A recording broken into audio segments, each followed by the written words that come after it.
కాంగ్రెస్ సర్కార్ రైతుల గురించి మాట్లాడుతుంటే బీజేపీ అంబానీ అదానీల కోసం ఆరాటపడుతోందని ఫైర్ అయ్యారు ఎమ్మెల్సీ జీవన్ రెడ్డి. తెలంగాణలో బీజేపీ ఉనికి చాటుకోవడానికే కాంగ్రెస్ పథకాలపై ఛార్జిషీట్ వేసిందన్నారు. తెలంగాణలో అమలవుతున్న పథకాలు బీజేపీ పాలిత రాష్ట్రాల్లో అమలవుతున్నాయా అని ప్రశ్నించారు. మత విద్వేషాలు రెచ్చగొట్టడం తప్ప బీజేపీ చేసిందేమీ లేదన్నారు. కాంగ్రెస్ సర్కారు కోటి కుటుంబాలకు ఉచిత విద్యుత్ అందిస్తుందన్నారు. సంక్షేమ పథకాల ద్వారా ఏటా 20,000 కోట్ల రాయితీలు ఇస్తున్నామని చెప్పారు. ప్రభుత్వం సంబరాలు చేస్తుంటే బీజేపీ జీర్ణించుకోలేకపోతోందని మండిపడ్డారు జీవన్ రెడ్డి. ఏ రాష్ట్రంలో కూడా అమలు లేని విధంగా సన్న రకాలకు 500 రూపాయలు బోనస్, అంటే వీళ్ళ కనీస మద్దతు ధర 2320 ఉంటే దానికి అదనంగా 500 రూపాయలు.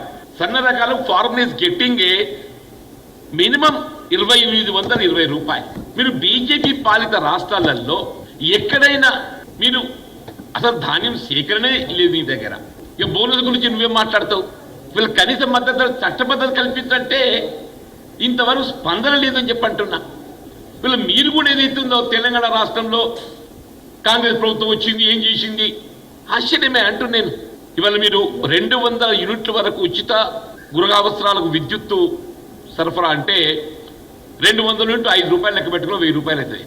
దాదాపు కోటి కుటుంబాలు ఇవాళ ఏదైతుందో ఈ ఫ్రీ పవర్ అవైల్ చేస్తారు. కోటి కుటుంబాలు అంటే కోటి ఇంటూ 1000 కోట్లు ప్రతి నెల 1000 రూపాయలు నిరుపేద వర్గాలు 200 యూనిట్ల లోపు విద్యుత్ వాడుకునే వాళ్ళకి ఏదైతుందో ఈ రాష్ట్ర ప్రభుత్వం కాంగ్రెస్ పార్టీ ప్రభుత్వం అధికారానికి వచ్చిన తర్వాత రాయితీ కల్పిస్తుంది. అంటే సంవత్సరంలో 12 మాసాల 12,000 కోట్లు ఉచిత రవాణా. నిన్నే పొన్నం ప్రభాకర్ గారు చెప్తున్నారు 110 కోట్ల ఫ్రీ టికెట్లు జారీ చేయబడ్డాయి. 110 కోట్లు. 110 కోట్లు అంటే ఒక్కొక్క టికెట్ 20 రూపాయలు మనం యావరేజ్ పెట్టుకుంటే అదొక 2,000 కోట్లు. అంటే 12, 4, 16, 2, 18,000 కోట్లు. అంటే వీళ్ళ సంవత్సరానికి ఆల్మోస్ట్ 20,000 కోట్ల రాయితీ కల్పింప చేయబడే విధంగా కాంగ్రెస్ పార్టీ అధికారానికి వచ్చిన తర్వాత కార్యక్రమాలు అమలు చేపట్టి మీరు బీజేపీ పాలిత రాష్ట్రాలలో ఎక్కడే రుణమాఫీ అమలు చేస్తున్నారా?